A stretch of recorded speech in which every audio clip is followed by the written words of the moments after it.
Nekaj besed je bilo že o Aleksandru povedano, ampak jaz sem pridna, pa naredim domačo nalogo, tako da bom vseeno prebrala še enkrat. Najti ne bo narodno. Ne me tako resno gledati.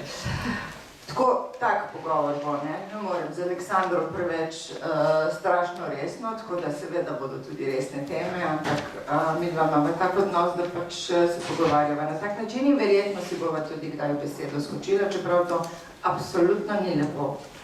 Z nami je torej doktor socialne psihologije in specialist klinične psihologije, sem prav povedala, ne?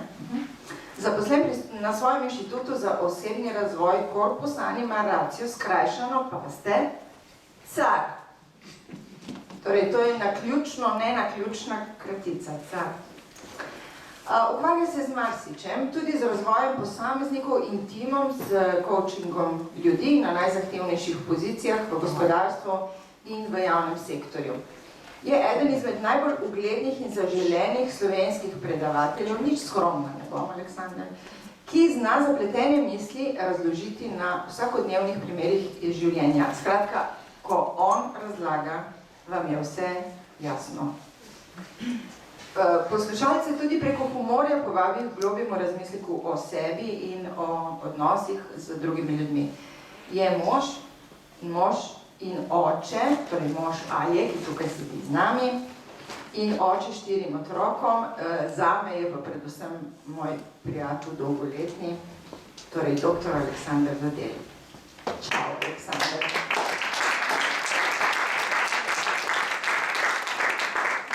Lepo pozdravljeni, jaz sem lepo prosil, da bi mi lepo skakati v besedo, da bi vi vedeli, kako je to. To je najtežji del večera, je to poslušati. To je meni kot, ne vem, natezalnica, mučenje, karkoli že. V bistvu, jaz tudi sam koncept današnjega razgovora govori o obnašanju, o vedenju in to je tisto, kar nas predstavlja, ne te besede in preteklost in tako naprej, ampak to, kar počnemo v določenem trenutku. Z nami je danes večer tudi gospa Ksenija Benedetti.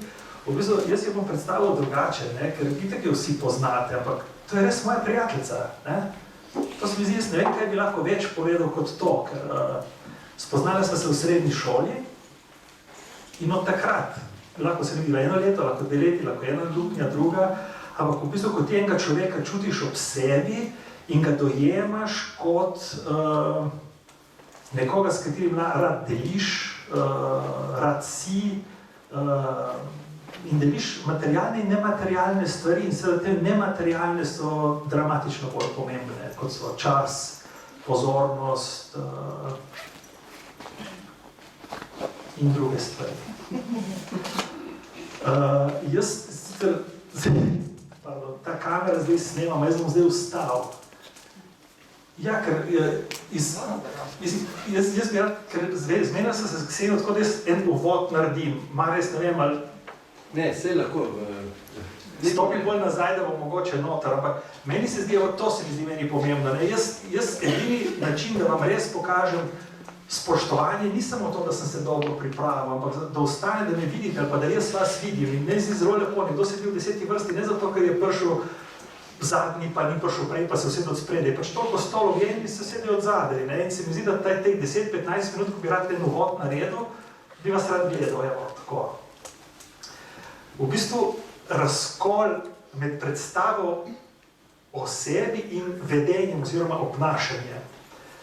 Za začetek prva novica je izjemno dobra. Ne? Če se sprašujete, ali smo načeloma dobri ali slabi ljudje, kaj smo v principu, v zasnovi človeškega bitja, bolj dobri ali bolj slabi ali neutralni?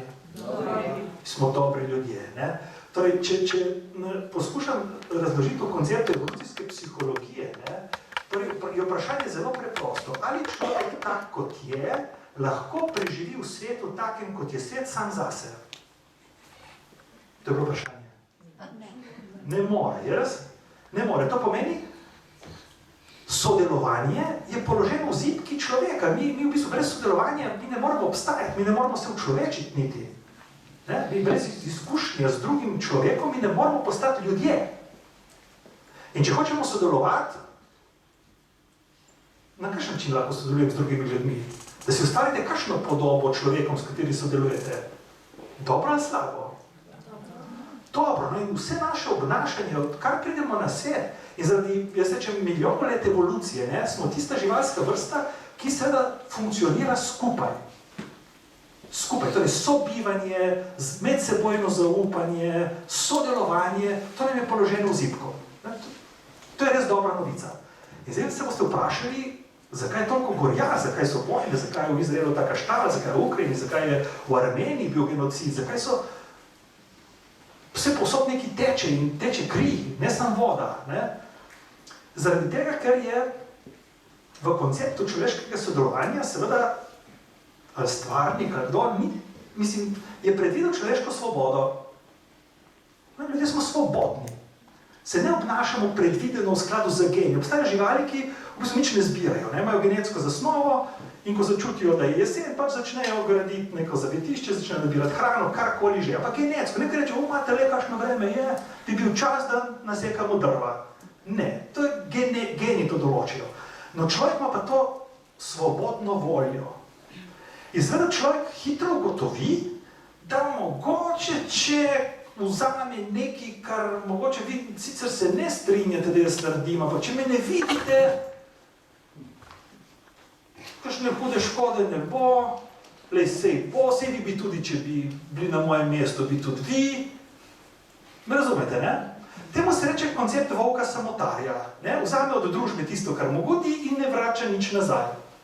Vse živalske vrste so rešile problem volka samotarja. Če ne bi razpadli skupnost, katerekoli, kako rešiš problem volka samotarja? Ga izločiš iz tropa in on je potem volk samotar. In preživi, kolikor preživi sam in kolikor zmore in tako naprej. Človeška družba, vsaj zadnjih 2000 let, je drugačna. In ne izločimo ljudi in jih gledamo propadati. In pomagamo. In tukaj je potem tisto zanimivo polje, v katerem si gledamo drug drugemu skozi prste, se razumemo, zamižimo eno oko, dve. Smo človeški, smo ljudje, nič slabega. Ampak iz tega, ker mi ne dobimo neposredne povratne informacije, krute, ki bi jo dala narava, izrečem čelno nazaj, lahko sobivamo tudi na tak način, kot danes ljudje sobivamo. In to prinaša ogromno trpljenja. Da v bistvu mi smo načeloma dobri ljudje, se ne znamo obnašati kot dobri ljudje. A vi ste pošteni? Se imate za poštene ljudi? Se imate, ne? Jaz tudi. Ampak če bi jaz bil res pošten ljudje, ko bova danes z Aljo prišla v Koper, jaz sem sigurno, ki je vozil 140, je res, po avtocesti. Zigal. To vem, če sem pošten človek, preden greva domov na policijsko postajo Koper, dajmo mi poračunati, da bom jaz mirno spal. Če sem pošten človek, povejte, mimo razdrtega se vozil 140, koliko stane, bo poravnam in gremo. In tega ne počnemo. In potem je treba živeti sam s sabo, ko se zaderemo na nekoga, ki ga imamo radi, ko vzamemo več, kot nam pripada, in potem živimo sami s sabo. In temu se reče, nekaj, kar bom zdaj razložil, tako ful dobro se sliši v psihologiji, ne? Kognitivna disonanca. Kaj je kognitivna disonanca? Jaz sem se odločil, sem dolgo tuhtal, ma bom razložil na primeru zdravnikov. Na ključje. Ljudje, vi veste, kako se da izdelati z vidika ocen medicino? Kaj še se da izdelati 6, kar je medicino? Se da, je res. Torej mi 6 lahko končamo medicino. Kaj vi veste, koliko procentov znanja od 100 je treba imeti za 6, ko dobiti na izpitu? 60% znanja, bravo. Torej 40% znanja, glih tisto bolezen, ki imate vi, oni ni prečital. Ma še več, jaz zdravniki dosti krat govorim, ker delam tudi za zdravnike, v resnici je trd krug delati z njimi, je tudi po drugi strani zelo zabavno in zanimivo. In on bi se vprašal, a vi, ko vi končate najtežji izpit na medicini, je patofiziologija, PAFI, v 3. letniku. To grozi vse bolezni tega sveta. Treba in te vprašaj in ti pol recitiraš diagnostiko, terapijo, vse živo. Kaj je narobe? A bi kdo od vas 3 mesece potem, ko je naredil PAFI, šel mirno na izpit in ga naredil še enkrat. No, ni šans. Se predstavljate, ni šans. To je drugi, ki smo naredili z desetko. Ko vi dobite diplomo, diplomirani zdravnik, doktor medicine, a bi šli takrat na izpit, ko zdaj pa imate diplomo, da ste obvladate. Ne bi šli. No in zdaj imamo mi zdravnika, doktor medicine, ki nekaj je znal, ko je šel na izpit, ima je veliko pozabil. In vi prijete k njemu in bolj nekaj vas boli, ne? In se predstavljate, on tako gleda.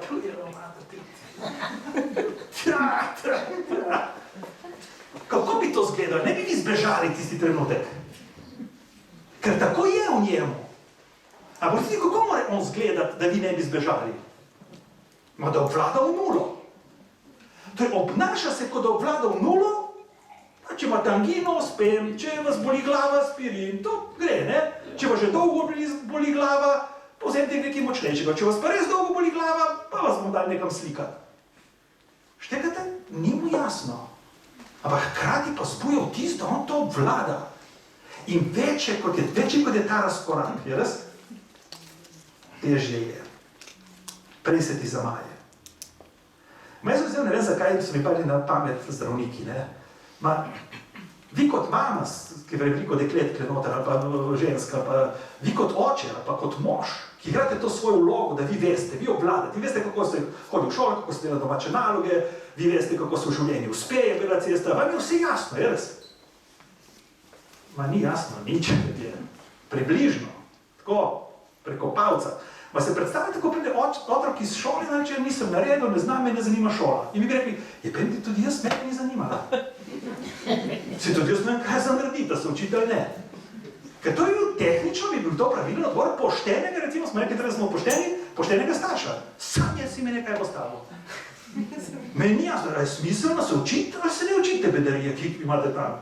Jaz ne vem, ki moramo to prišlo prav, ker to je resnično. In potem mi gremo v kognitivno disonanco in smo neki drugega.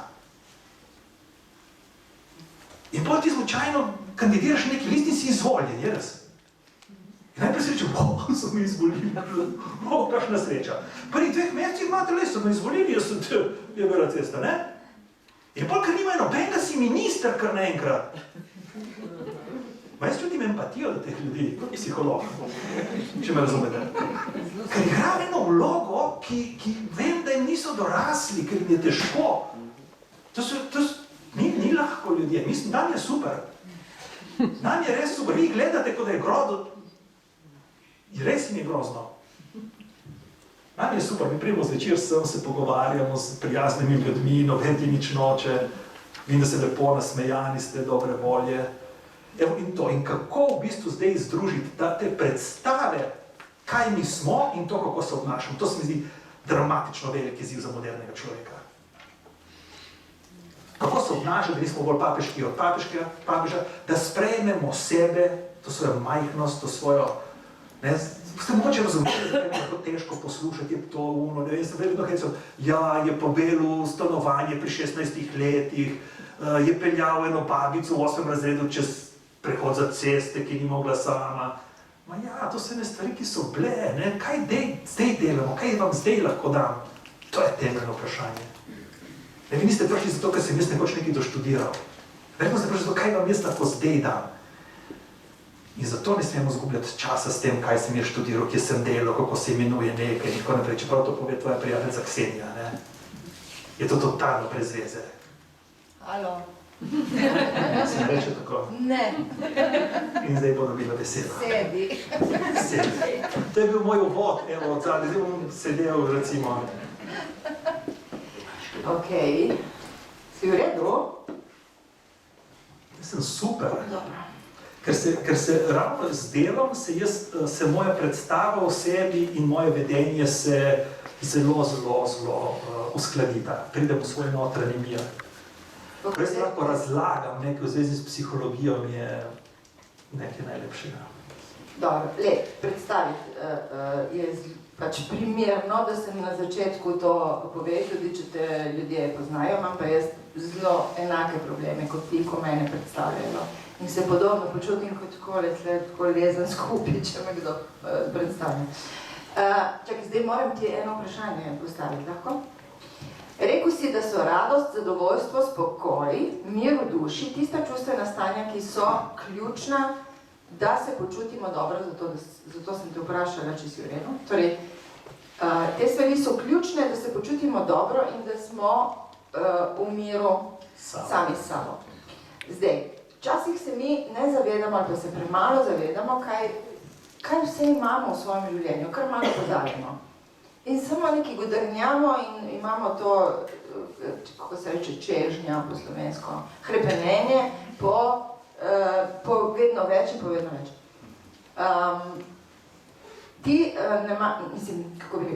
Zmeraj to besedo sreča malo polemizira z njo. In to sem hotela vprašati. Lahko prosim razložiš, kakšna je razlika med srečo in zadovoljstvom? Bom odgovoril najprej na to vprašanje, potem si danes še eno točno za še en drug odgovor. Okay. Ampak najprej to, v bistvu je prav, da razčistimo ta koncept sreče. Ne?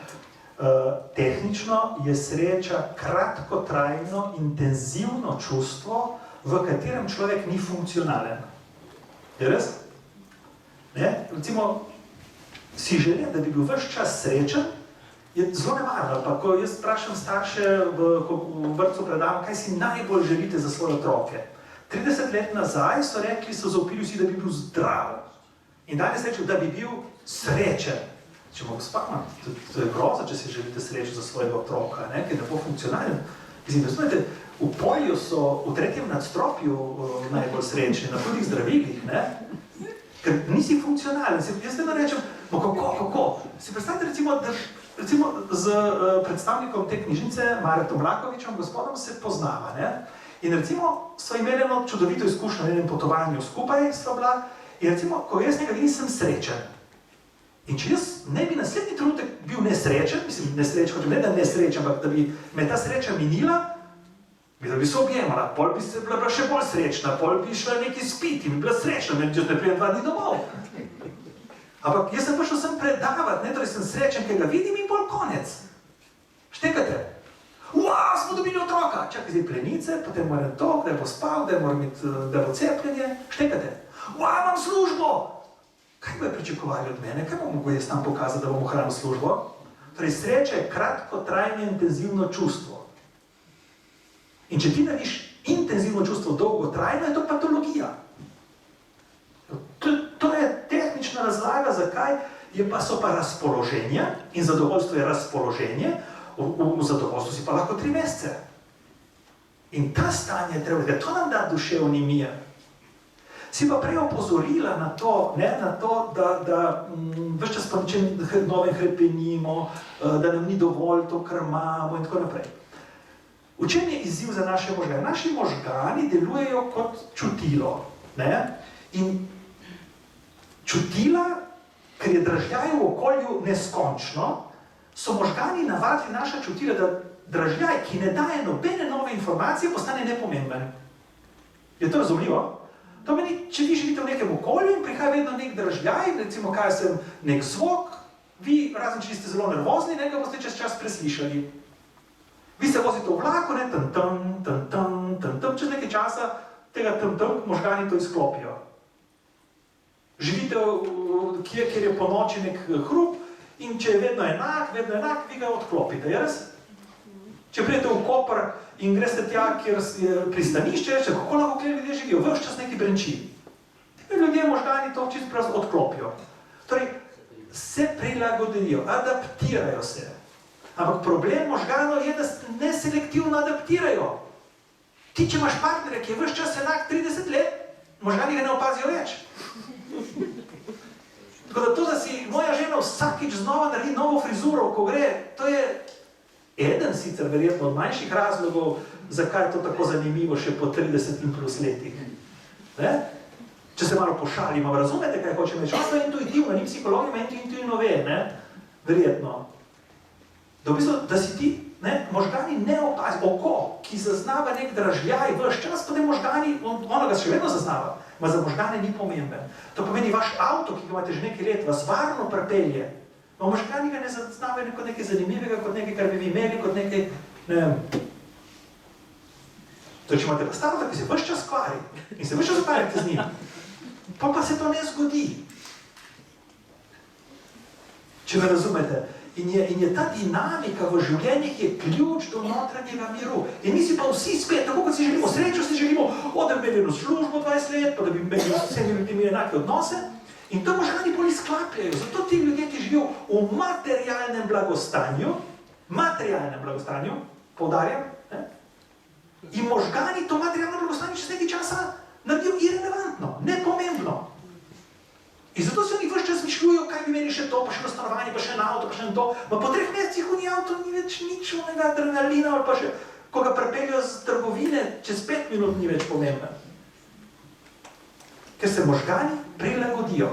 Torej eno dinamično življenje z hobi, z novimi prijatelji, z novimi aktivnostmi. To je nekaj, kar nam bo dalo, se ne bavim, ne govorim v sebi tudi, nam bo dalo ni notranji mir in to vedrino skozi celotno življenje. Strast do spremembe, strast do novega. Vsi sanjamo, ne gremo v penzijo, zakaj bolj ne bom delal nič. Smrt.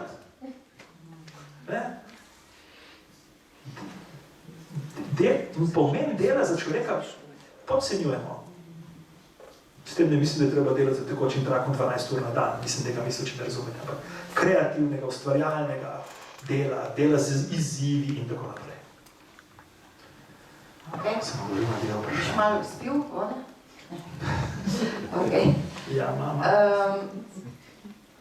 Pred kratkim se je zgodil ta incident na tej nogometni tekmi. Ja. In vedno več je teh ekstremnih, pač nasilnih, agresivnih vedenj. Zakaj misliš, da se to dogaja? Ali je bilo to zmeraj tako, pa mogoče ni bilo medijsko tako izpostavljeno? Ali je zdaj več te agresije med ljudmi?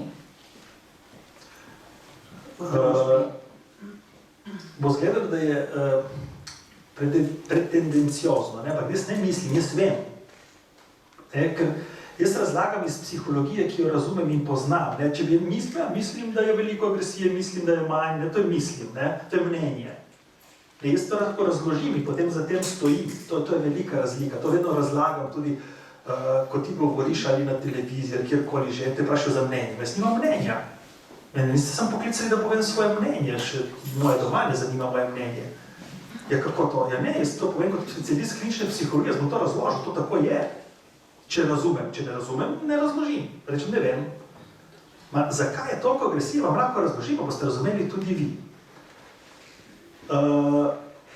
Ljudje smo energetska bitja, jaz za svoje delovanje potrebujemo energijo, treba nekaj piti, jesti, spati, počivati in tako naprej. Da imamo to energijo, da se lahko gibamo od točke A do točke B, ves čas se nekam gibamo, jaz? No, in na poti od točke A do točke B se človeku pogosto zgodi, da naleti na oviro. Se je že zgodilo, ne? Priješ na oviro. In sedaj, ko priješ na oviro, ta energija, ki bi jo ti rabil na poti do cilja, se tam ostavi ob tej oviri. In pa začne kopičiti v nas.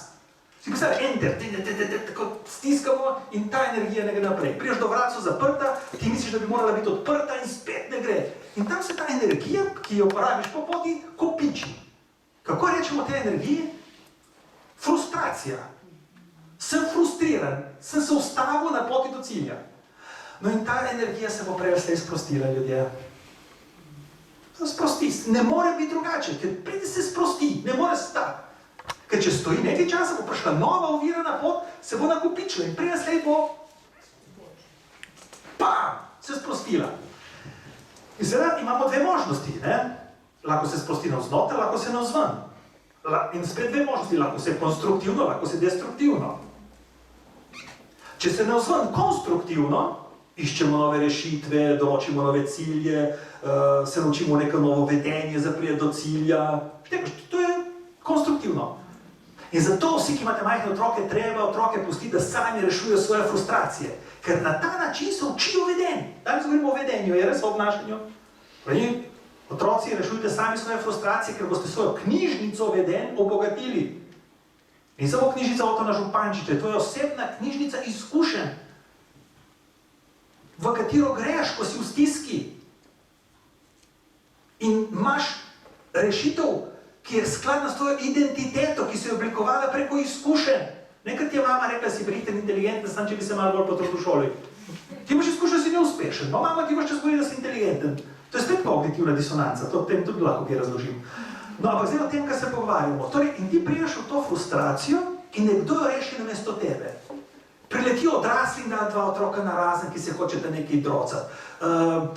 Naredijo otroku kosilo, najdejo igračo zgubljeno, z njim grejo v hladilnik, že le kleje puding. Ker pač ni puding, ko si odprl delo tako, evo, klesem, je bil sam za margarino. To mi je najbolj všeč, ko ljudi dobijo asociacije. To je meni. Na moža. Se to ne velja za njega. Žena, kje so nogavice? Tam po 30 let. Kje zdaj? Kje so pismo? Prej se mene videli, ki so hodili tam dol, zdaj ne vem, če so bile tvoje. Torej, ko mi rešimo sami je poudarek, ne nekdo namesto nas, ne? To frustracijo mi dobimo izkušnjo. In seveda, ker zdaj odrašča generacija, ki je prva bila vzgajena na permisiven način, ljubite otroka, pomagajmo, ne bo srečen, ne bo zadovoljen, ne bo to. Nič narobe, če mi hočemo imeti zadovoljnega otroka. Samo se mora sam pripraviti do tega. In ne moramo mi njega narediti srečnega. To je ta iluzija. Ne, da bomo mi nekoga naredili srečnega, da smo mi za nekoga potrudili in bomo pol nekdo nahvaležni, pol bomo mi uspešni v življenju, da smo mi nekoga naredili srečnega. In danes imate vi ogromno ljudi, ki v bistvu preprostih frustracij ne zna rešiti. Preprostih frustracij. To, da tvoja ekipa ne zmaga v tem primeru. Se spomnite lani jeseni celjsko nakupovalno središče, tisti video, ki je zaokrožil to nasilje mladih. Kaj je upila tista deklica, ki je bila agresivna? Ne morem te videti. Ma kaj normalen človek naredi, če vas ne more gledati? Je bilo evo, sem rešil. Ne bom vas pretepal, pač proč gledam. Ali pa zaprem oči, ali pa grem stran. Štekate? Jaz nekoga tepem, ker ga ne morem gledati. In to je zaskrbljujoče, ne? Da za take preproste frustracije danes mladi nimajo odgovora. Z nekim konstruktivnim, socialno sprejemljivim vedenjem. Okay. Kaj je rešitev iz teh zank? Ker to vedno bolj globoko. Ti vidiš, kje je kakšna rešitev razen v primerni, recimo vzgoji doma? Ja, ne. Ne vidiš rešitev? Ja, seveda ne, ker ne more priti do rešitve izven problema. Ne more psiholog rešiti Slovenije. Vsak doma to naredi, da otrokom pusti, da se zbombajo, da se buksajo. Če rečem starši, daj ne posežemo. Dokler dihajo, še ne. Ja, me dela nervoznega, pejdi ven. Ja, vam zadelat noter, dej si so slušalke take, super. Mislim, hočem reči, ne, da je nemogoče, recimo, srednješolci, Kranjska gimnazija, Franceta Prešerna, en mesec nazaj. Kdaj bomo imeli mi šolo, v kateri nas ne bo strah agresivnosti? Jaz upam, da je ne boste nikoli imeli take. Jaz upam. Zakaj? Ker če bo taka šola enkrat, v kateri ne bo agresivnosti, veste, kako bo izgledala? Jaz bom imel očala, kjer ko bom prišel jaz pred šolo, bo se posvetila v mojih očalih rumena črta, tebi roza, vam plava, ono zelena, ki te bo peljala na tanko, logistično, do tvojega mesta, kamor se boš usedel, nobenega ne boš gledal v oči, ker ne morate gledati v oči, ker vi zaznate to kot agresijo, je res? Zaznate ali ne zaznate? Zaznate, ne? To pomeni, da se bomo temu izognili, bom jaz tako hodil v šolo, se bom prvi vključil, pa bo en tak tulec šel čez mene, iz pleksi stekla, me ne bo zmotilo zbadanje, me ne bo zmotilo, nič me ne bo zmotilo. Hočete tako šolo, dijaki? Ja, ne. Je potem bomo imeli šolo, v kateri vas lahko nekdo zbada, lahko nekdo vas meče papirčke v glavo, redirko, medtem ko ste vprašani. In to je normalen svet. Torej, meni je vprašanje, kdaj vas bom jaz s pomočjo vseh, ki kaj vejo, naučil, da boste to prenesli. Da boste kljub temu, da vas en zbada, da se vam smeje, da se norčuje z vas, radi hodili v šolo. To je rešitev, ne pa da bomo mi naredili, da bo. Kaj čudeža je ta moja prijateljica Ksenija počela 20 let na tem protokolu, s'il vous plaît, bon, vem, diplomat ta, diplomat to, in da se ne bi kdo užalil, da ne bi kdo bil prizadet, mislim, cele protokoli nekih knjig, obnašanja in na koncu vrže bombo en na drugega. Ma požvižgam se jaz na vse njihove večerje v smokingih, kjer se usedejo z vilca, kjer tam z leve, ne z desne, in da jaz ne bi užalil kraljice, moram vzeti točno to vilco, ma kraljico užalil, ker sem vzel to vilco. In okej, ne se oni to grejo. Mislim, ne Ksenija, ti, ki mislijo, da rabijo to. Ma vsi ostali se moramo naučiti živeti v svetu, v katerem se domače zaleti v vrsti za kruh. In da ti ne popeniš in da ne misliš, da ima nekaj proti tebi. In da reče, oprostite. No, zdaj sem jaz preletel, no, pač jaz sem bil pa klese. In potem se nasmeješ in greš naprej. Jaz moram tega naučiti, ne pa tega, da tega ne bo. Da noben se ne bo urinil v vrsto, noben ne bo to. Mislim, teh pravil bo toliko, da Ksenija ima za napisati 45 knjig, kako se obnašati, da ne bi kdo komu kaj žalega storil. Ne, treba se naučiti živeti na to, da pač smo normalni ljudje. Okej, jaz pa to malo drugače gledam. Jaz vedno govorim, nekaj se pačiti. Jaz vedno govorim za vse, ki iz srca pristrajam. Ja, iz srca. Slušaj, Aleksander, jaz se strinjam s tem, ker tudi zato sem zamenjala službo, ker bilo tega dovolj, ker ni bilo nobenih rezultatov. Kvečemu obratno še res so se zbombardirali. Ampak meni je šlo predvsem zato, da imamo neko spoštovanje drug do drugega, ne toliko. Zdaj, in v bistvu ta pravila protokola Maček pomagajo pri tem, da se to spoštovanje ne ruši. Ampak pustimo zdaj to. Jaz bi če zdaj izvala. Jaz nimam nič proti oliki, bontonu, medsebojnemu spoštovanju, to se štima, ampak nam spodrsne, tako kot mi spodrsne, ker vozim 140, nisem slab človek, pa vozim 140, tam ko je 130. In včasih koga ruknem, pač ga ruknem, ker po nesreči in se opravičim. Torej moramo znati v tem kontekstu živeti drug z drugim, samo to, torej ja protokol, ja bonton, ja olika, navijam za to. Okej. Konstruktivna kritika je podlaga za osebno rast in zdaj me ti sesuj. Konstruktivna kritika je bistromni nesmisel, ker to je isto kot vojaška inteligenca ali pa pesnik bi rekli svetla tema. To je tako oksimoron, to ne može dati skupaj. Kritika je, kako se vi počutite, ko ste kritizirani? Slabo, pika. In če jaz v odnosu lahko naredim nekaj, da se vi slabo ne počutite, bom izbral vse za to možnost. In ne bom izbral kritike, nikoli. Okej, nekdo zamudi. Ja. Ne? In ti ni prav, da zamudi. Kaj narediš? Ker ti rečeš, vedno moraš iz sebe izhajati. Ja. Kaj recimo v tem primeru rečeš? Če je res pomembno, če nekdo zamudi, imamo zdaj namesto 1 uro časa, imamo 3/4 ure časa, moramo biti malo hitrejši, se bomo bolj organizirali, to je moj pristop. Sedaj naslednjega ne bom poklical, če ga bom res rabo v uri. Me razumete? Da bi jaz njemu dopovedoval karkoli. Torej, prva stvar, ko pride do tega, da se jaz ne strinjam, ali pa karkoli je, prva stvar je, se reče evalvacija. Evalvacija je primerjava dejanskega in željenega stanja. Ksenija, oprosti, kaj se oblanitva zmenja? Da najprej ugotovimo, je res? Ob 7, okej, ura je 7 pa 15. In to je to? Ne, to je prva evalvacija. Torej jaz, ko češ, jaz imam prav, so ob 7. Ksenija, zelo težko delam, se osredotočim na delo, če čakam nekoga, ki pride kasneje, kot so bila dogovorjena. Prosim, lahko prideš drugič točno, oziroma me obvestiš, da ne boš prišla.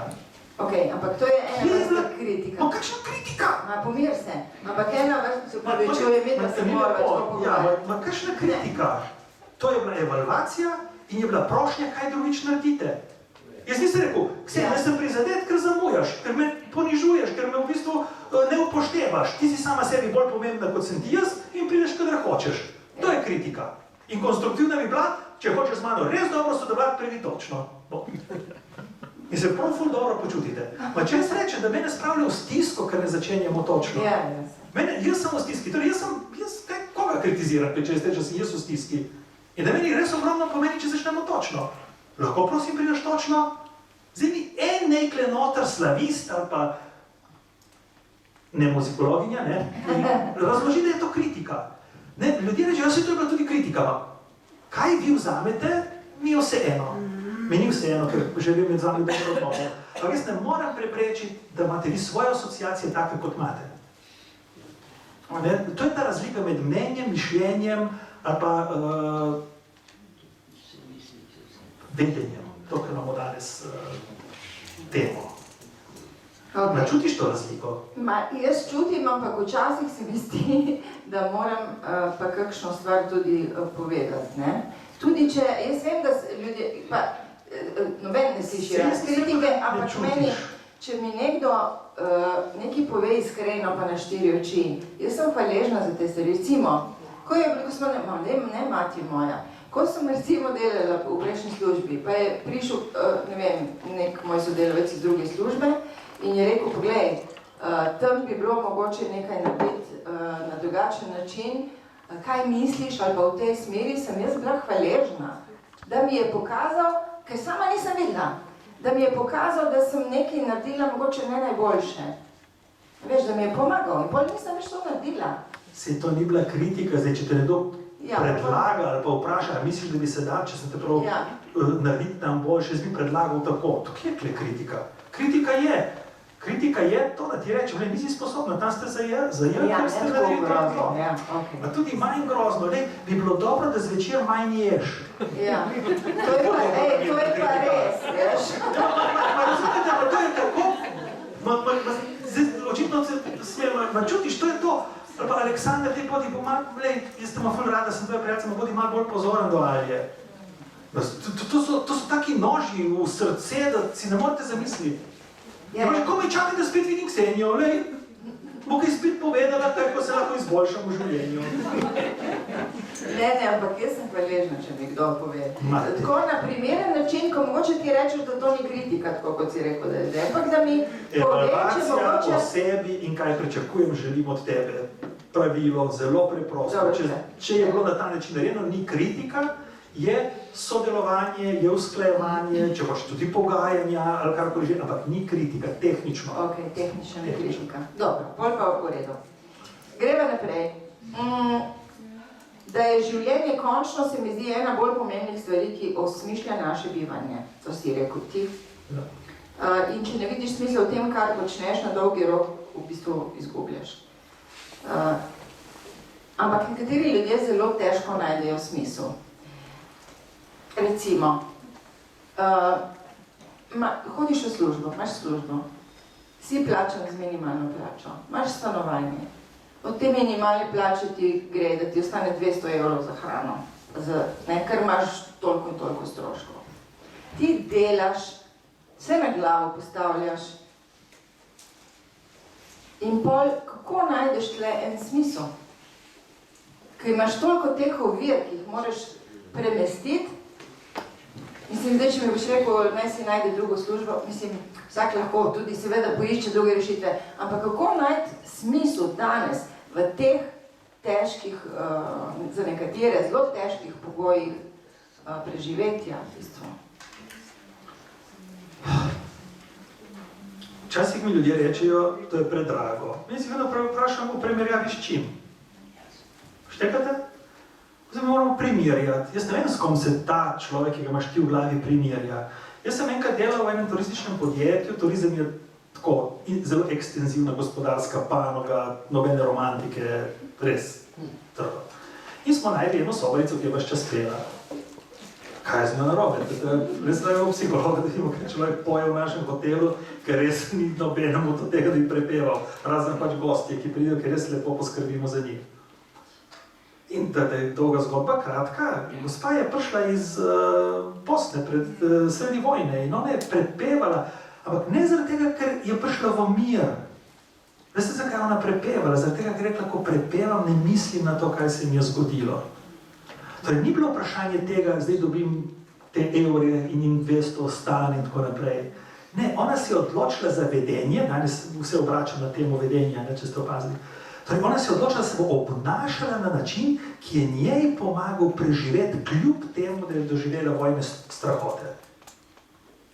In če bi njo vprašali, kaj je smisel tvojega življenja, bi rekla petje, da pojem skozi življenje.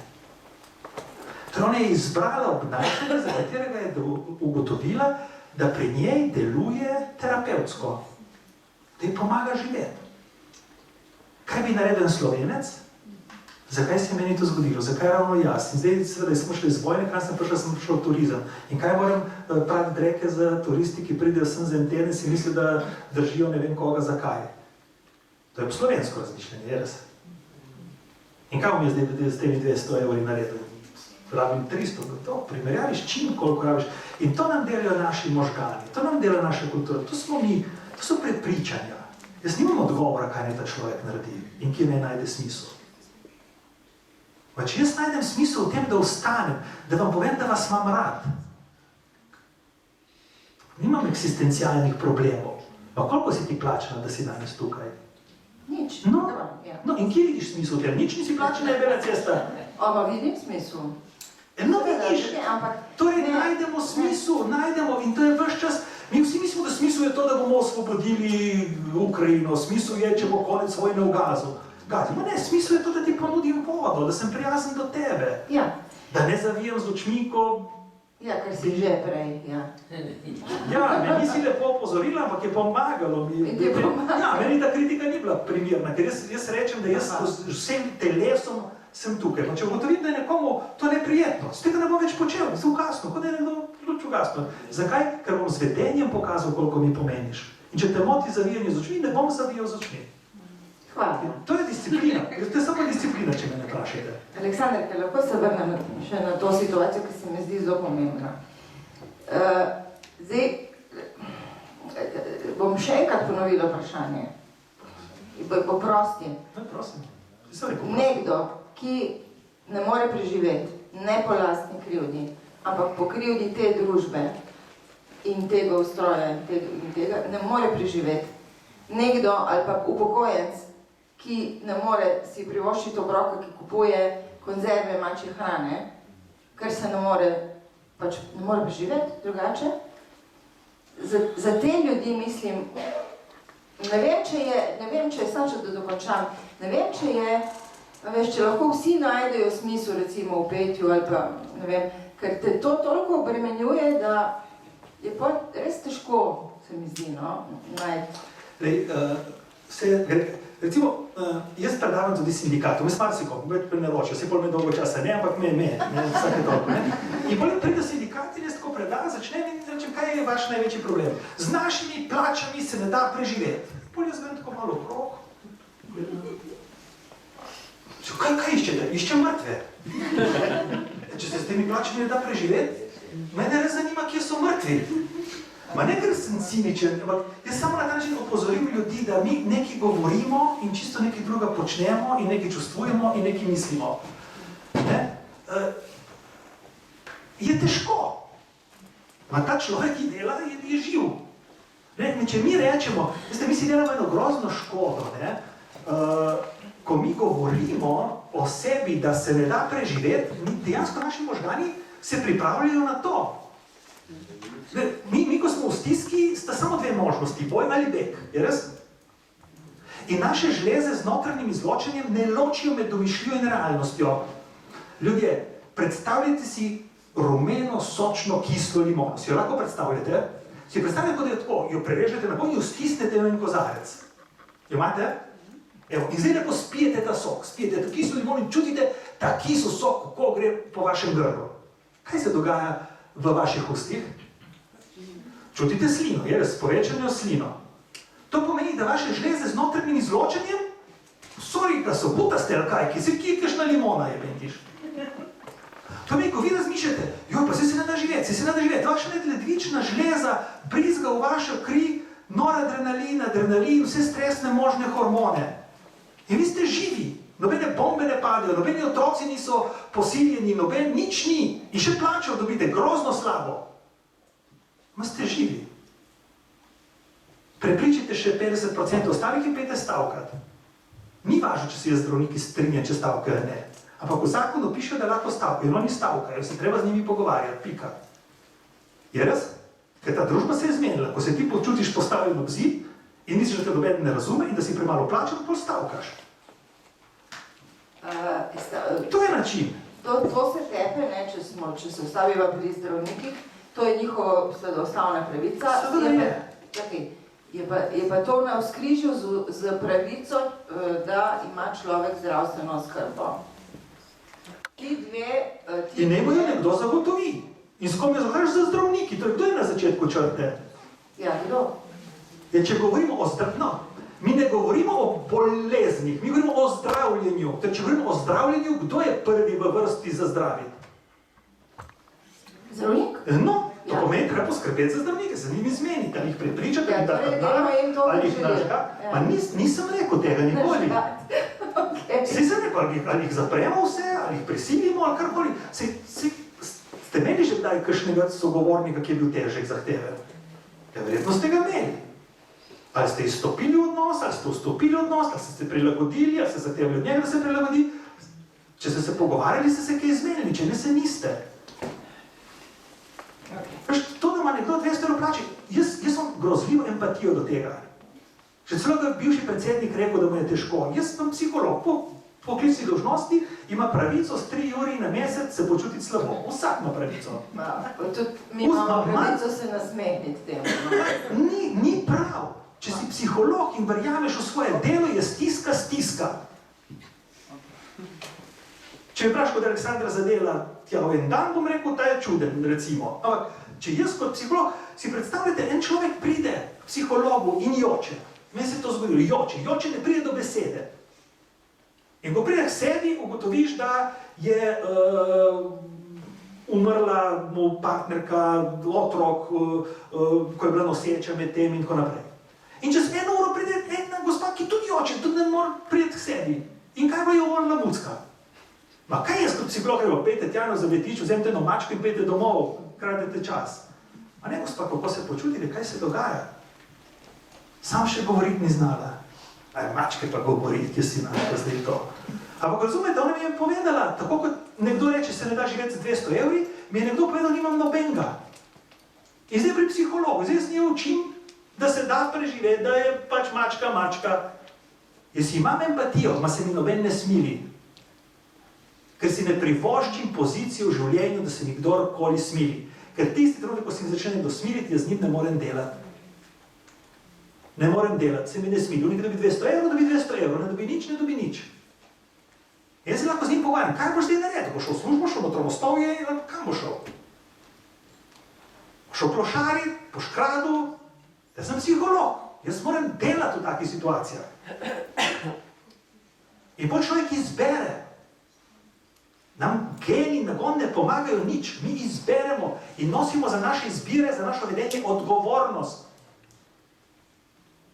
In ravno to, ker mi mislimo, da je plača povezana samo z denarjem, ki ga dobimo na koncu meseca in tem, kar nas ostane, pol različne ljudi, različne stvari bolijo, trpijo in tako naprej.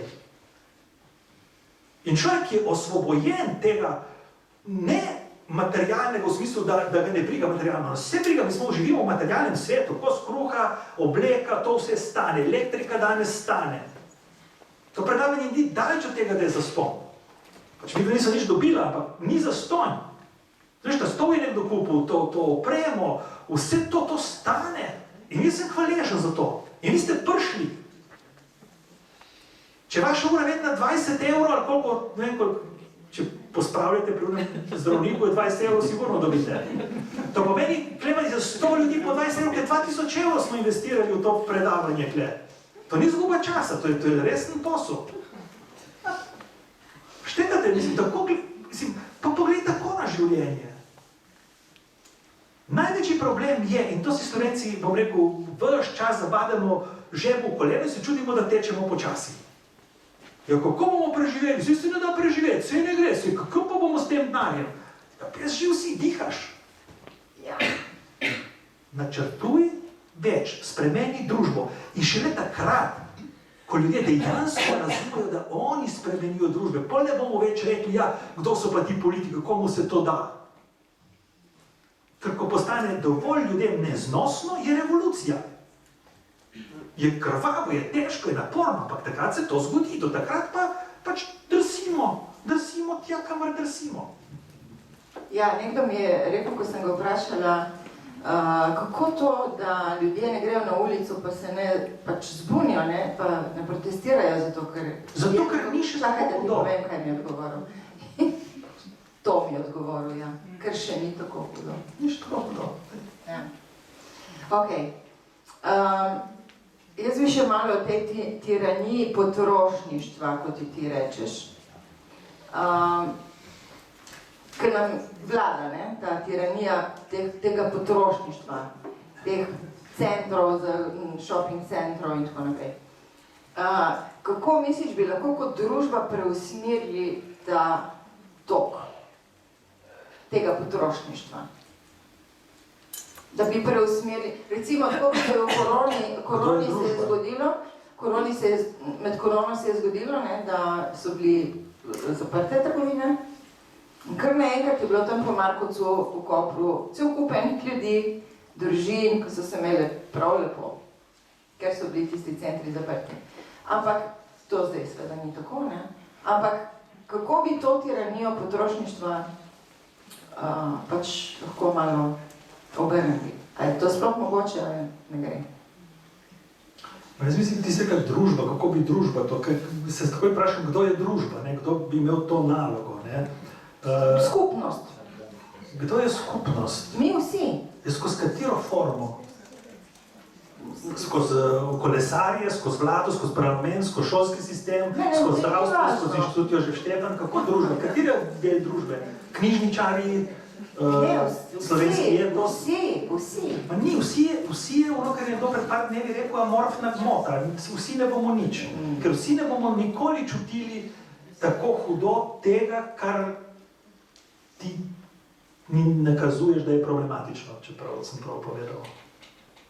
Ne, gre za to, da je v teh družbenih razmerah, v katerih mi živimo, kakorkoli je nekdo živi pod določenim pragom revščine in mu je hudo in težko in do katerega jaz res čutim empatijo, tako kot sem rekel, da vas imam rad in tako naprej, čutim empatijo, z vidika celotne družbe to ni problematično. Res ni problematično. Je premajhen delež družbe, ne, ki bi živel pod pragom revščine, se ti imaš pod pragom revščine 80% ljudi v Bangladešu, v Indiji, ne vem koliko in tako naprej, ne, pa ni še dovolj, da bi prišlo do te revolucije. Ne, mi lahko cel svet gleda to Rusijo in mi vsi vemo, kaj bi mogli Rusi narediti za to, da bi se rešili mogoče predsednika, ki nas moti, ja pač oni te naredijo. Ne? Da se nekaj v družbi zgodi, rabiš še. In isto, kot sem rekel tem dijakom v srednji šoli, ne čakati sveta, v katerem bo izkoreninjena vsa agresivnost in bo nulta toleranca do agresivnosti, boste vi prišli v šoli in kaj boste tam v tej šoli počeli? In tako ne smeš teč, ki se lahko koga zaletiš, to je zelo agresivno vedenje lahko zaznano, ne? Ne smete pet, ker če bi pojete na glas, mene to moti.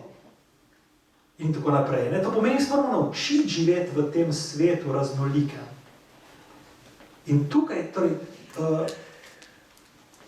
moja družbena odgovornost, zato da jaz lahko v miru živim sam s sabo, je natanko ta. Jaz lahko razlagam in meni se to gre, uživam v temu, dostikrat me ljudje poslušajo, meni se to neprecenljivo, to, kar vidim pred sabo, te ljudi, ne, ki jih jaz nobenega nisem prosil, da pride, to niso moji bratranci, sestrične, prijatelji, ki sem jih prosil, da pridejo zvečer mene poslušati.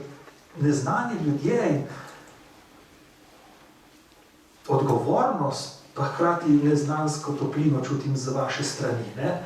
Ampak hkrati pa mi je kristalno jasno, to ni kritična masa, da mi lahko karkoli spremenimo. Mi gremo lahko skupaj samo na kavo ali pa na čaj, to je naš domet.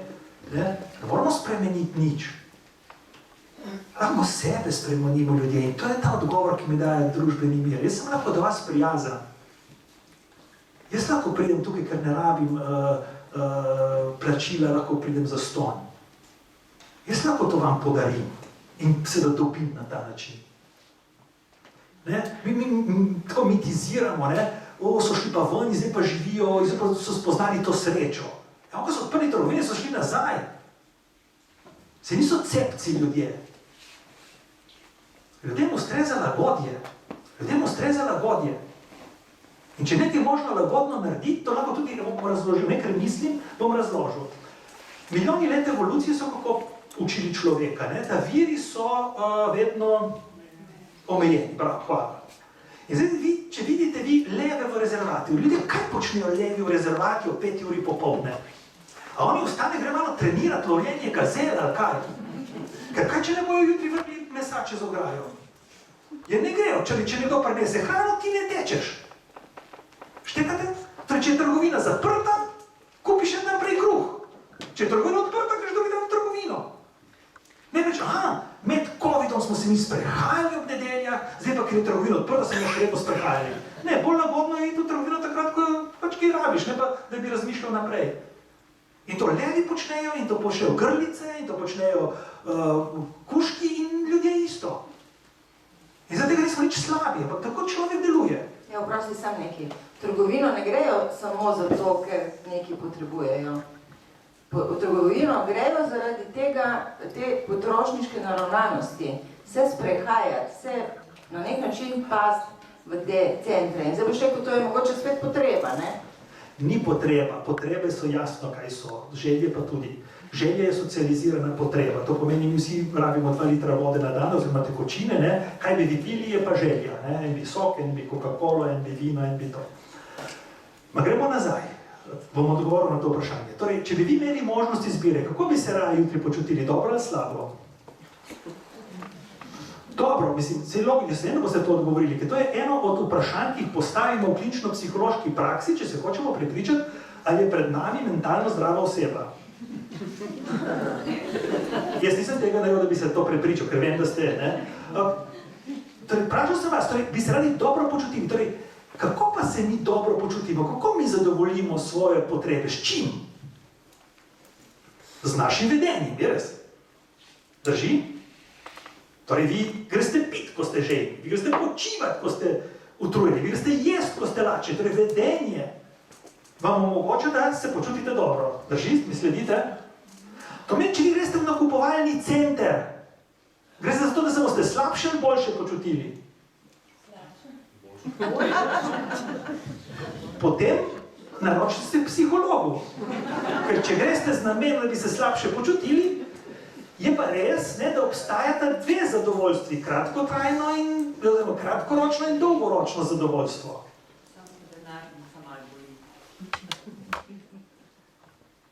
Natanko toliko, kot si lahko privoščite in ko mislite, da bo od korist boljše od tistega, kar potrošite. Zelo jaz se dostikrat nasmehnem, ker je človek tako preprosto bitje, če znaš to videti in razumeti, tako kot vam zdaj razlagam. Torej, vi naredite natanko tisto, kar mislite, oziroma ste prepričani, da vas bo v tem trenutku, ali pa dolgoročno, tisto, kako razmišljate, pripeljalo do dobrega počutja. Nič drugega. Torej, ti ljudje niso cepci. Oni pač hočejo trenutno zadovoljstvo, ne briga jih in niso reči. Če vam jaz povem, da oni, ki kadi, ne, ima 8 moški, ne vem, 9,7, ženska 8,2 let krajše življenje. Pa zakaj ljudje kadijo? Zaradi trenutnega zadovoljstva. Kaj ga njega briga čez 20 let? On rabi zdaj.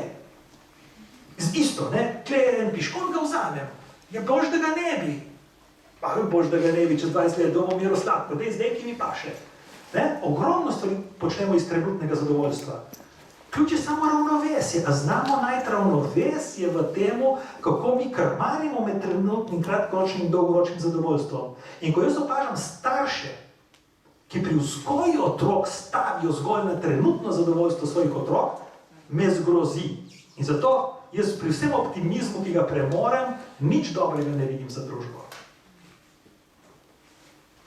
Ker starši, veste, ko sem jaz majhen, je bilo mojo mamo groza, da mi bo kdo na ulici ponudil tisto, kar je bilo takrat najbolj nevarno, to je bila droga. Ma danes tisto, kar je najbolj nevarno, damo starši svojim otrokom v roke. Telefon z ekranom in tako naprej. Ki jim počasi cvre možgane, osebnost in tako naprej.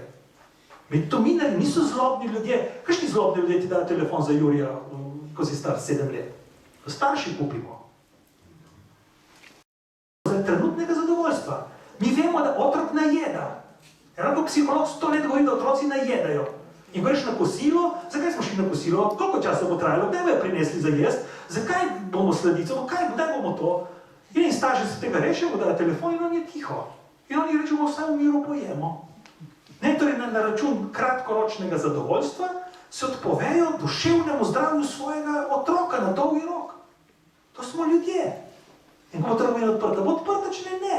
Torej parlament je zglasoval, da v nedeljah je zaprta in naredil nekaj za duševno zdravje naroda dolgoročno.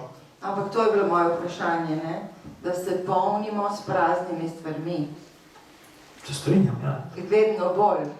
Da se polnimo z, ne vem, biti na družbenem omrežju 2 uri na dan, pa se polnimo čisto praznimi stvarmi in da je tega vedno več. In da, tako kot si rekel ti, starši... Ja, naši starši so pili in ko so se napili, kot da so bruhali, pa nekaj časa niso več pili. In si jedel potico in pa si jo, oprostite izrazu, prenažrl in jo pol nekaj časa nisi mogel jesti. In to se dogaja danes ljudem, ko v bistvu ostanejo prazni, pridejo psihologi, ker jih je strah, ker jih groza imate, ker se ne počutijo več dobro v trgovini, če lahko kaj pomagam. Oni ne mislijo, da so zdaj komaj ozdraveli, oni si mislijo, da so zboleli. Ok, jaz bi samo še eno vprašanje, pa pol bi mogoče dovolila drugim, da te kaj vprašajo, ker po moje si želijo ljudje. Če bi bila Slovenija tvoj pacient, ker mislim, da Slovenija prav tako rabi zdravnika ali zdravnico, torej, če bi bila Slovenija tvoj pacient, kakšno zdravljenje bi predpisal? Jaz nisem psiholog, bi vrnil diplomo. Mislim, da Slovenija je prav ena. Mislim, da res živimo v čudovitem okolju, ki nam omogoča, da z neko svojo kreativnostjo lahko zadovoljimo z vidi infrastrukture, ki jo imamo na razpolago, ogromno svojih potreb. In ravno to, da se nam ne zdi, da je vse tako, kot mi želeli, da je, v bistvu zbuja v nas nek kanček družbene odgovornosti, da govorimo, da spregovorimo, da smo glasni, ampak da nimamo iluzije, da če mi nekaj povemo, da bo pa zdaj vsi to in kupili in verjeli in Bog da se začeli obnašati na drugačen način. To je iluzija. Neverjetno, mislim, rabo dosti časa, da sem eno stvar sprejel, ko so ljudje prišli k specialistu klinične psihologije, mislim, tako kot hitro, jaz sem relativno hitro to diagnostiko, kaj je narobe, terapijo, kaj bi bilo treba narediti, meni je to šlo tako, meni je bilo dolg čas, ki so ljudje kar razlagali, kako je bilo v preteklosti, kaj so že poskusili, meni je bilo že vse jasno, in pa jaz sem pač bil zelo tako, ok, ste se govorili, zdaj bom povedal jaz, to pridite naslednjič, do takrat naredite to in bomo videli. Ljudje bi radi samo govorili, bi radi bili samo slišani. In potem, ker jaz pač nisem bil več za to, da bi jaz samo poslušal, se mi ni zdelo, da je škoda mojega časa in tega, da ne pač razlagal komu drugemu in neč se spremeniti, sem šel delati v gospodarstvo. 25 let po letos nazaj. V gospodarstvo. In tam je pripravljenosti za sprejem, bo to, ne samo, da kaj bi jaz naredil za to, kar delam, dramatično več, ker so posledice, če nekaj ne narediš, hitrejše in zelo dramatične. Še vedno spoštujem ljudi, vedno rečem, če imate največji problem na svetu, pridite k Aleksandru, sem vedno rad rekel, ker se rad to delam, ne ker privoščim nekomu, da mu je hudo, a ker se rad to delam, rad vidim te vzgibe, kaj se je zgodilo, zakaj in potem rečem, to naredite, to malo tega, malo unega, tako kot bi pripravljen želiščni zvarek, ampak jaz ga pripravim iz vedenja, iz razmišljanja, iz čustvovanja, iz upravljanja odnosov. To je res strast, ampak jaz sem bil v 90% za mizo tisti, ki je bil bolj motiviran za zdravje in za rešiti ta problem, kot tudi na drugi strani. 9:1. 9:1. In zato se vedno rekel, vzamem samo ljudi, ki so bolj navdušeni za sebe, kot jaz nad njimi. Jaz res imam, mi smo upanje za človek, jaz res verjamem, da lahko vi živite boljše. Jaz res vidim, da je treba, pol je treba enega poklicati, pol je treba enega narediti, pol je treba enega reči oprosti. Ampak ne li zdaj, ki ste mene našli, da bi jaz zdaj oprosti rekel komu. Pa ste vi da trpite, ki niste v tem dobrem odnosu, pa jaz se da trpim, sem se prišel se povarjati z vami. Res trpim. Ok, bom ponovila vprašanje. Nisem odgovoril. Ne. Pa se ne bo. Aleksandr, če bi bila Slovenija tvoj pacient, torej pacient kliničnega psihologa, kakšno zdravljenje bi ji predpisal? Kaj bi ji rekel? Pride Slovenija k tebi, sedi s tabo za mizo in kaj bi ji predpisal? Z vsemi svojimi problemi, ki vemo, kakvi so. Ja, bom sprejel ta izziv, čeprav je tak hecen. Moja naloga niti slučajno ni, da ljudem govorim, kaj naj storijo. Ne? Ampak v bistvu, ko ljudje povejo, kaj jim je težko, recimo, kaj bi Slovenija bil lahko njen problem, ne vemo, kaj za zdravniki, recimo, ne? A jim damo ta denar ali ne damo tega denarja, recimo, bi bila lahko to neka stvar. Ali pa ne vemo, kaj z ljudmi, ki so plačani pod minimalno plačo. Ne? Moje vprašanje je pacientu je to, kako vi to vidite, kaj ste to zdaj že naredili, ne? Torej, pogovor o temu, kje smo z vidika tega, kako analiziramo to situacijo, ne? Kaj se dogaja, to moram jaz dobro razumeti, ne? In pa kaj je nekdo pripravljen narediti. Ne kaj sem jaz pripravljen narediti. Še kaj, to je velikanska razlika. Ja, jaz bi želel, da so zdravniki zadovoljni. Ok, no potem bomo delali, torej, če mi jim nekaj obljubimo in tega ne damo, to povečuje verjetnost, da bojo zadovoljni, ne? Jaz ne rečem, ne jih imeti za norce, samo vprašam. Dobar terapeut vedno dobro vpraša, torej, ali vi s tem, da ste jim obljubili, da bojo imeli svoj stebr in zdaj ste rekli, da ga ne bojo imeli, vi prispevate k tem, da se bojo zadovoljni? Ne. Ja, pa ne tega početi. Ja, kaj pa ne počnemo? No, nismo še tam. Kaj ste pa vi pripravljeni početi? Mi bi bili radi prijazni do zdravnikov. Super, kako si prijazen do zdravnikov? Tako da zamudiš na sestanek, da ga odpoveš en dan prej, da pošlješ vabilo 4 ure prej? Ja, tako ne, ja, pa ne tega početi. Ja, ma ne, to so naše pogajalske taktike, da jih mi malo spravimo v hod. Ja, ne. Kaj si rekel, da hočeš imeti zdravnike zadovoljne? Ja, pa se spoštljivo obnašaj do njih. Tu sem jaz neizprosen. Ker ljudje bi radi, da je po njihovo, samo po njihovo pravo. Ne, no, bi radi z vami se ljubili, bi radi imeli spolne odnose, bi radi bili intimni, samo sorry, na moj način, po vaše. Zdaj po vaše, sorry, ne? Ja, ne. Ne more biti vse po tvoje, ali pa na tvoj način. Moraš zlorabljenim, sprenevedenim in drugi razumijo, da tebi težko, ker si pa vlada, ali pa kaj si že ta Slovenija, ne? Torej, zelo, zelo zahteven razgovor in odgovori na ta vprašanja so, ma niso lahki. Ne, treba nekoga vprašati, ne? Zdravniki sami med sabo rečejo, če mi ne bomo zdravstva kot celoto rešili, ne bo šlo. Ne zdravnikov posebej v nekem stebru ali kakorkoli že. Pa javni sektor tudi. Ok. Hvala. Zdaj pa prosim lepo, če želite kaj... Aha, gospa že, izvolite. Boste sliša? Ne snese mikrofon. Ne, kakor čast. V bistvu ne vem, če sem zadela temo, ampak če ima odrasla oseba zelo nizko samopodobo, kakšen način predlagate, da to izboljša? Je to sploh mogoče še sploh kaj popraviti ali bo do smrti z nizko samopodobo? To ni težko vprašanje. Ni težko. Poglejte, kako se oblikuje samopodoba? Dve pravili sta, kako se oblikuje samopodoba. Prvo pravilo je seveda, kaj vi o sebi mislite in drugo je, kaj drugi mislijo o vas. Je prav? Torej, prvo pravilo je prepoznati v sebi, da tisto, kar narediš, je nekaj vredno. Ja, sem samo prišla danes na to predavanje, jaz sem samo sedela, sem samo eno vprašanje postavila, recimo, hipotetično govorim. Ne, to je ogromna stvar, ker sedi 100 ljudi, noben ni nič vprašal še, a? Štekate?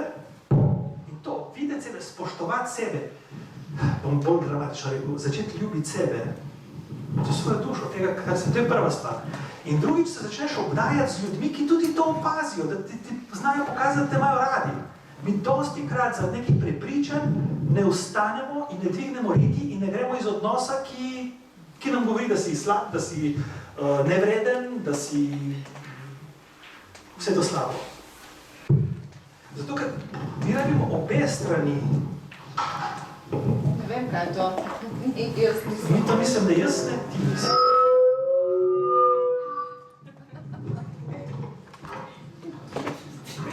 Bom tiho eno sekundo, samo da... Evo. Torej, oblikovanje identitete. Še vedno šumi? Ne. Vse v redu. Je boljše? Ja. Ok. Bo boljše. Ne vem, zakaj je Marek čutil potrebo, da spremeni ono, kar je delalo. Se hecam. Ne, torej, danes imajo še posebej otroci imajo težavo, ne, z samopodobo, z identiteto, zaradi tega, ker jim starši pretirano vcepljajo, da so posebni, da so enkratni, da so nepoljubljivi in tako naprej. Ne. In to je danes groza. Ne. Včasih je pa ravno obratno, ne. So pa v bistvu starši zmanjševali pomen otroka. Ne, zakaj družbeno pustimo stati. Ne. Ampak v tistem trenutku, ko mi odrasemo, ne, in se začnemo zavedati posledic, ki jih ima naše razmišljanje na nas, dobimo iztočnico, da lahko sebi vzamemo v roko in začnemo spreminjati svoje razmišljanje, svoje vzorce. Kaj je recimo zame pomembno? Da sem prijazen do vas, vstanem, moja samopodoba se izboljša. A je meni pomembno, da sem skrben do svojih, meni se zdi, da svoje družine, ne? Da če zjutraj prinesem svež kruh, da je to skrbno in potem prinesem svež kruh. Vstanem prej in prinesem kruh. Torej, ne, ker sem jih rešil, ker sem jahal konja in ženo iz gradu rešil, zdaj si pa zaslužim pozitivno samopodobo. Ne, iz teh drobnih stvari, da pospravim mizo po kosilu. Meni to ful pomeni. Ali pa to, da naučimo otroke reči prosim pa hvala. Da se usedemo za kosilo in reči otroci hvala za kosilo. To zelo prispeva v naši pozitivni samopodobi. Ne? Pustiti si, da te nahrani to. Pod vprašanje. A lahko oseba sama pri sebi to naredi, ali je priporočljivo, da ima terapeuta ali pa kaj je boljše, da mislim... Odvisno, kako se zasidra na prepričanja. Odvisno, to je zelo odvisno. Jaz poznam ljudi, ki dobijo idejo, se odločijo, jaz pa ne bom več tako in grejo drugo pot in se dobesedno razcvetijo. Ne? In poznam ljudi, ki pa res rabijo oporo na tej poti, ves čas neko refleksijo, ki prihaja do zunaj, da mu pomagajo vzpostaviti neko samozavest, občutek lastne vrednosti in to seveda potem pozitivno samopodobo. Hvala. Malenkost, vse. Še kdo? Še kdo? A kako ne? Ne. Ste videli, kako dramatično to lahko vpliva na pozitivno, na samopodobo, ne? Jaz, ki je noter, prav super. Ampak pol se zgodi, veste kaj ponavadi po teh srečanjih? Ko je konec, ne, po zaključimo in pol pride, jaz bi nekaj pa še pa nisem hotel pred vsemi. Vprašajte za prijatelja ali pa za prijateljico, ki danes ni mogla priti. Ok. Hvala, Aleksander. Hvala vam, da ste prišli. Jaz mislim, da ga lahko pocukate za rokav, ne bom nič groznega zdaj, če bi še kdo res želel tako vprašati, ne? Se boš, ne? Ja. Hvala, no, upam, da ste se imeli dobro. Izvrstno. Hvala. Hvala.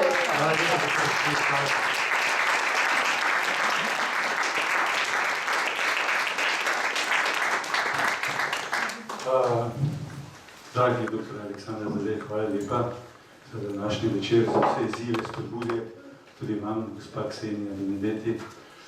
Prej sem pozabil še gospodu Kavaci voščiti za rojstni dan, ki ga je pred kratkim praznoval.